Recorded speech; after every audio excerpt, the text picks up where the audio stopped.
do we want to do the Emmanuel Acho conversation? Okay. I'm just making sure. So Emmanuel Acho has the pre-workout hit yet? I know you're passionate about this one. You can see it jittering. Starting to get a little juiced up. Y'all ever drink Redline Extreme? Don't. I did back in college one time. I think my heart almost exploded. Yeah, it was insane.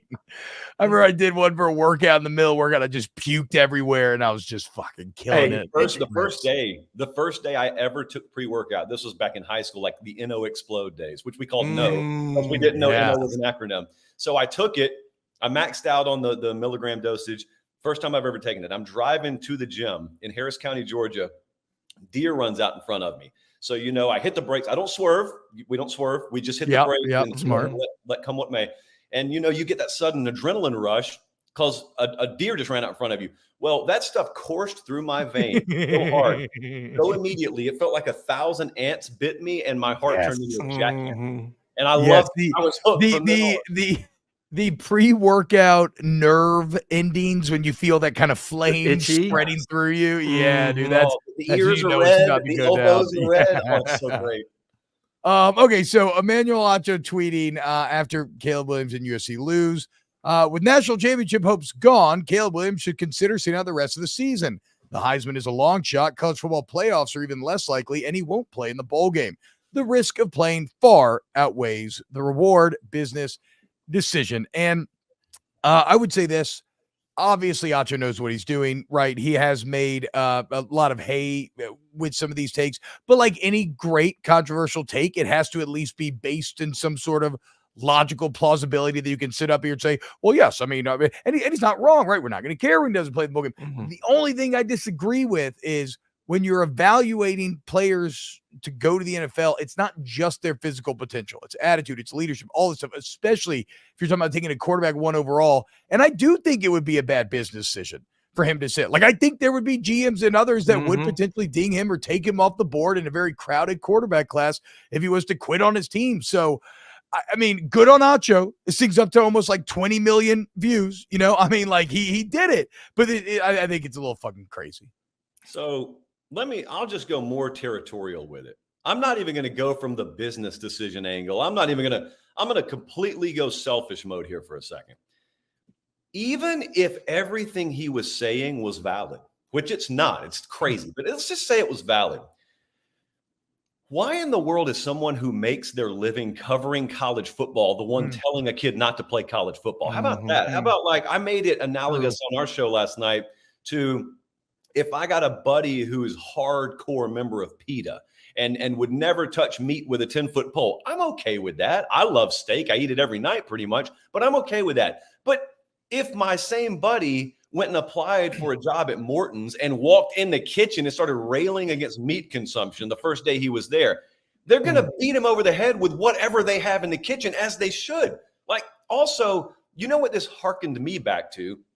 Although way different a lane, is back in 2020 when we were having those debates. Should we play the season? Should we not play the season?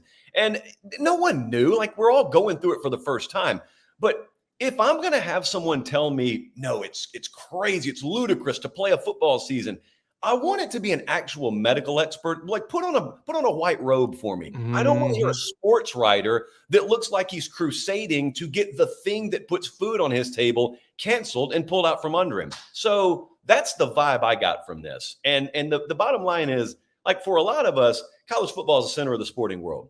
That's not for everyone. That's okay. I get that. But at the same time, man, you turn an audience off so quickly by amplifying that kind of stuff and allowing that stuff amplified on your time and your dime. And I think folks learned that lesson 3 years ago, and they better be careful, or they may learn it again in a much different vein.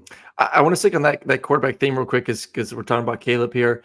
And we discussed this being like one of the best quarterback classes we've seen in a decade, whatever, how long. Drake struggled this year. Drake has not been the same quarterback he was last year, and you can blame new OC, you can blame difference in personnel, all that.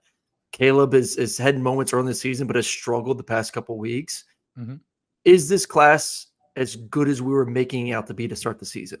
So Now, you're the wrong person to ask this, but let's say someone who's never played the position but watches the sport or covers the sport is asking me this. My response would be, how many people out there who set the expectation level for these dudes really have a clue what they're watching at the quarterback position? Well, that's really what we're talking about. It's not like Caleb Williams, it has different DNA, or Drake May has different DNA. The reality is, this is what playing sports is. It's not linear progression all the time.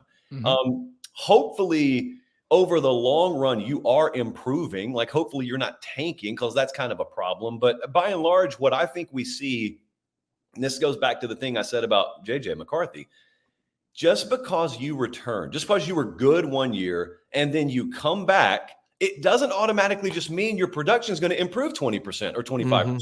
It's a falsely based expectation. So what happens is the market sets the expectation out of this world. Then the dudes don't live up to it. And instead of the market looking itself in the mirror and saying, wow, that's bad on us, they look at the player and say, shame on this player for not living up to my expectation. That's why the whole overrated term is one I shy away from, because at any given moment, the public should look you in the eye and say, well, who rated them? They didn't rate themselves. Who rated them? And then you go, oh, it was me, wasn't it?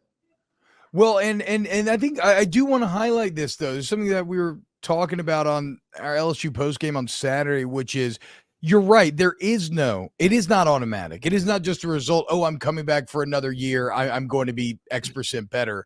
But it does happen sometimes. But again, it doesn't happen naturally. It doesn't happen by accident. I mean, look at Jaden Daniels. I mean, he is the perfect example of this. Many people called him a known product, right? I mean, we've had 4 years of starting experience from Winston Poll. Like, surely he's topped out and all this stuff. And it's like, well, he's in a stable environment. Blah, blah. But the point is, Brian Kelly had an answer last week that really stuck with me, where he talked about Jaden Daniels showing up at 5 a.m.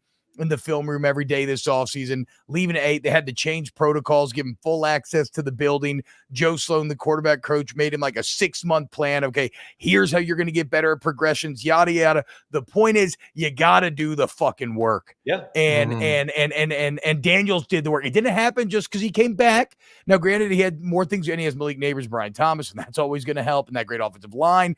But he did the work to get better. And I think players that do that should be commended, should be highlighted. Yeah. What you need is, if you're a gambling man, if you have an average year at quarterback at LSU, you need to bet that quarterback to win the Heisman the next year. I'm just saying, like, that is the key. You have an average year at LSU junior year, you turn around senior year, you have a Heisman type season. Hey, look, I know that's kind of jovial, but there's a lot of truth to that LSU and beyond. Probably what we're circling here, the point we're circling is the dudes who stand the best chance are the ones who know they still have a lot to prove coming into that year. That's really the bottom line. No one said Caleb Williams or Drake May had anything to prove. If anything, the number one topic of conversation is, will they stay healthy all year? Well, that's like skating on thin ice with hot blades all year. I'm not going to do a triple axel or whatever those folks do in figure skating if I'm just worried about staying healthy. If I'm worried about what Jaden Daniels was worried about, which is a GM wondering if I can go through progressions and actually work an intermediate passing game, well, that's all I'm going to be focused on. And my team is going to be better off just as a byproduct.